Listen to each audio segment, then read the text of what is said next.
अस्सलामुअलैकुम everyone, welcome back to another cooking video by food dreams. कैसे हैं आप सब लोग? आई होप आप सब लोग ठीक होंगे, मजे में होंगे। आज मैं आप लोग के साथ फ्राई फिश की रेसिपी जो है वो शेयर करूंगी।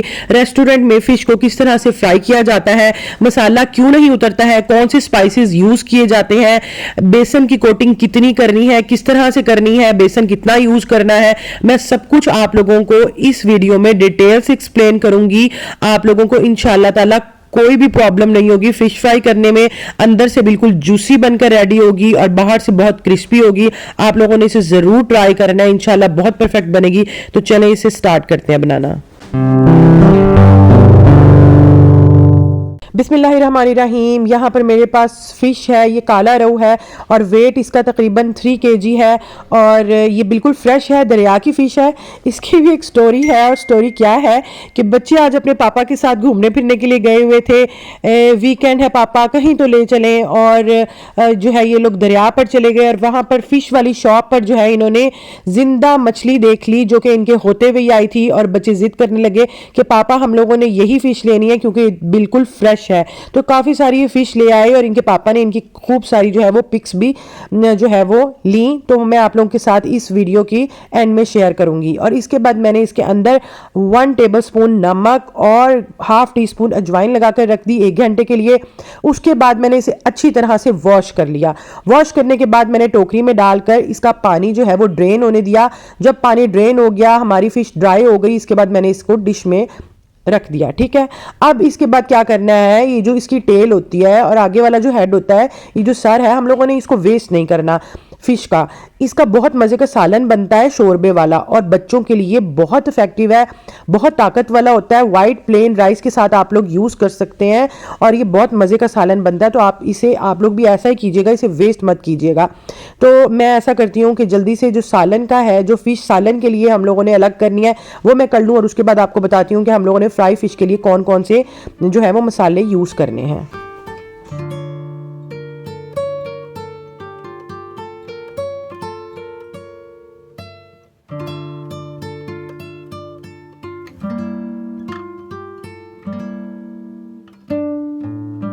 जी, सालन वाली फ़िश जो है वो मैंने अलग कर दी है और ये फ्राई करने वाली फ़िश है।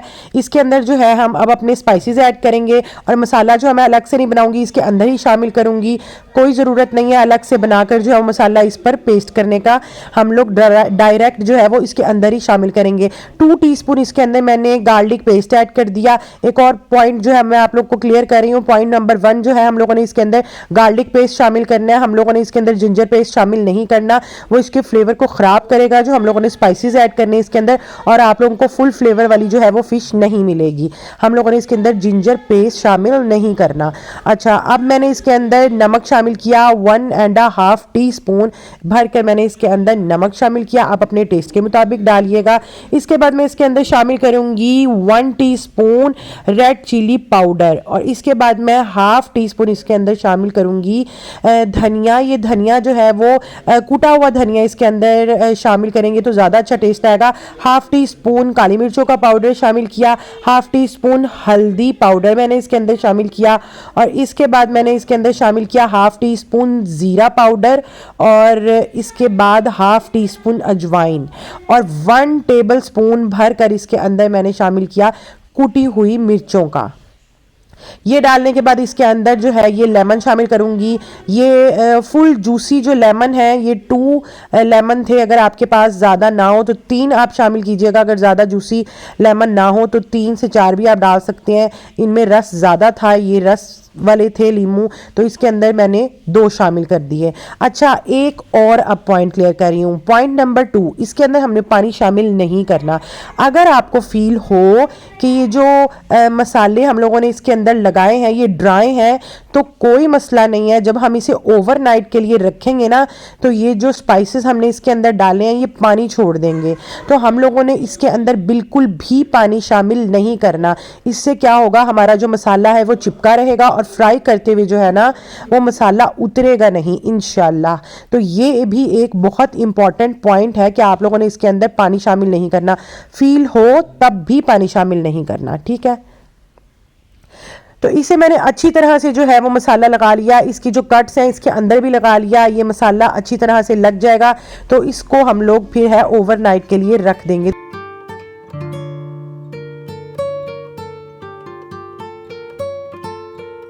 जी गाइस, मसाला जो है वो अच्छी तरह से लग गया है। अब मैं क्या करूंगी, इसको मैं कवर कर दूंगी और कवर करने के बाद इसको ओवरनाइट के लिए हम रख देंगे। अगर आप लोगों ने फ्रीज करना हो इसको तो आप लोगों ने फौरन इस टाइम पर आकर फ्रीज नहीं करना। ये एक और पॉइंट मैं आप लोगों को क्लियर कर रही हूँ कि अगर आप लोगों ने फ्रीज करना हो इसको तो आपने ओवरनाइट के लिए रखना है। अगर ओवरनाइट के लिए आप लोगों ने ना रखना हो तो 8 से 10 घंटे के लिए दिन में भी आप लोग रख सकते हैं, और रखने के बाद इसको फिर आप लोगों ने इसे फ्रीज करना है। ओवरनाइट रखने की वजह से फिश के अंदर जो है वो रेशा बन जाएगा और मसाले जो है वो अंदर तक पेनिट्रेट करेंगे और आपको फुल फ्लेवर में फिश जो है वो मिलेगी। जी, ओवरनाइट गुजर चुकी है। अब जो फ़िश है वो अच्छी तरह से, जो फ़िश के ऊपर मसाले लगाए थे वो अच्छी तरह अंदर पेनिट्रेट हो चुके होंगे। अब जो है मैं कवर उतार दूंगी इस पर से, और इसके बाद हम लोगों ने इस पर कोटिंग करनी है। और कोटिंग किसकी करनी है? बेसन की करनी है। मैं बहुत ज़्यादा हैवी कोटिंग नहीं करूँगी। अगर आपने कोटिंग ज़्यादा करनी हो तो आप ज़्यादा बनाइएगा। मैं 5 टेबल स्पून इसके अंदर बेसन शामिल कर रही हूँ। बहुत लाइट सी जो है इसके ऊपर कोटिंग होगी बेसन की। इसके अंदर मैं शामिल करूंगी हाफ टी स्पून नमक और half teaspoon red chilli powder और हाफ टी स्पून इसके अंदर ज़ीरा पाउडर और 1/4 टीस्पून इसके अंदर मैं हल्दी पाउडर शामिल करूंगी और इसे अच्छी तरह से मिक्स कर लूँगी। हमने ये बेसन के अंदर क्यों शामिल किया? इसलिए शामिल किया क्योंकि इसके अंदर भी बहुत अच्छा सा जो है वो बेसन के अंदर भी जो है वो इनका फ्लेवर आ जाएगा। इसके बाद मैंने थोड़ा थोड़ा करके इसके अंदर पानी शामिल करना है और एक पेस्ट तैयार कर लेना है। ना हमारा पेस्ट बहुत ज़्यादा थिन होना चाहिए और बहुत ज़्यादा ना ही थिक होना चाहिए। इसकी कंसिस्टेंसी इस तरह की होनी चाहिए, आप लोग जिस तरह से देख रहे हैं। अब हम लोगों ने क्या करना है कि हम लोगों ने जो फिश है उसके ऊपर हम लोगों ने इसे डाल देना है। किस तरह से डालना है? पहले मैं इसके अंदर हाफ शामिल करूंगी, आधा डाल दूंगी और आधा रख लूंगी और इसके बाद अच्छी तरह से मिक्स कर लूंगी। और मिक्स करने के बाद जो कट्स हैं इनके अंदर भी लगा दूंगी और बाहर भी अच्छी तरह से लगा दूंगी पूरी फिश पे। फिर जो हाफ बैटर बच गया है वो दोबारा शामिल और करूंगी और उसके बाद सारा जो है वो मैं अच्छी तरह से इसे मिक्स कर लूंगी। ठीक है।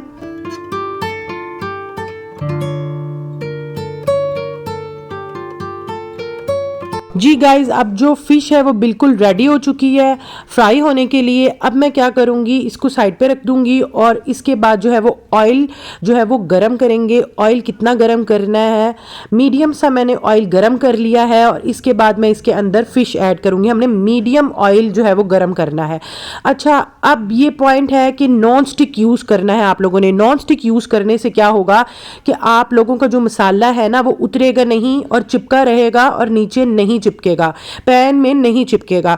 अब सबके पास तो फ्राई पैन जो है वो नॉन स्टिक नहीं होता, तो क्या करेंगे हम? आप लोगों ने ये करना है कि आपका जो भी फ्राई पैन हो, अगर नॉन स्टिक ना हो तो आपने क्या करना है कि ऑयल को अच्छी तरह से जो है वो आपने गरम कर लेना है। इतना गरम कर लेना है कि फुल हीट निकल रही हो, इतना आपने गरम करना है। उसके बाद आप लोगों ने फ्लेम को स्लो कर देना है और स्लो करने के बाद नॉर्मल होने देना है, मीडियम तक आने देना है। जब 50% जो है वो रह जाएगा ऑयल गरम, तो इसके बाद आप लोगों ने अपनी फ़िश फ्राई करनी है। ठीक है। और जो फ़िश है इसको हम लोगों ने फ्राई करना है, लो टू मीडियम पर फ्राई करना है इसको। पहले मैंने इसकी फुल आंच रखी, अब 2 मिनट तक मैं फ्राई करूँगी। उसके बाद मैं थोड़ी स्लो कर दूँगी, लो टू मीडियम पर मैं इसे फ्राई करूँगी।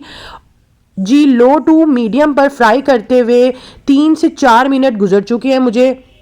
अब जो है मैं इसको पलटूंगी और पलटने के बाद जो है वो इसकी दूसरी साइड को भी हम लोगों ने लो टू मीडियम फ्लेम पर जो है हम लोगों ने कुक करना है 2 से 3 मिनट के लिए। और उसके बाद जो है वो मैंने इसकी जो है वो दम वाली आंच कर देनी है 2 से 3 मिनट के लिए। उसके बाद लास्ट में फिर थोड़ी सी तेज़ करके हम लोगों ने इसे अच्छा सा कलर आने देना और उसके बाद निकाल देना है। आई होप आप लोगों को समझ आ रही होगी कि स्टार्ट में और एंड में जो है वो थोड़ी सी तेज़ रखनी है आंच और दरमियान में जो है हमने वो थोड़ी स्लो रखनी है। ठीक है।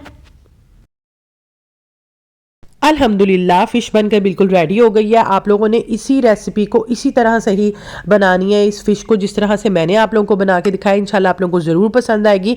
अगर आप लोगों को मेरी वीडियोस पसंद आती हैं, मेरे चैनल को सब्सक्राइब कीजिए और अगर ये वीडियो पसंद आई है तो इसे लाइक शेयर करना ना भूलिएगा। तो चलिए मैं ना सेकंड बैच भी कंप्लीट कर लेती हूँ और आप लोगों को फिर दिखाती हूँ। अल्हम्दुलिल्लाह सेकंड बैच भी कंप्लीट हो गया है। तो इंशाल्लाह मिलते हैं किसी और वीडियो में मज़ेदार सी रेसिपी के साथ। तब तक के लिए अल्लाह हाफ़िज़।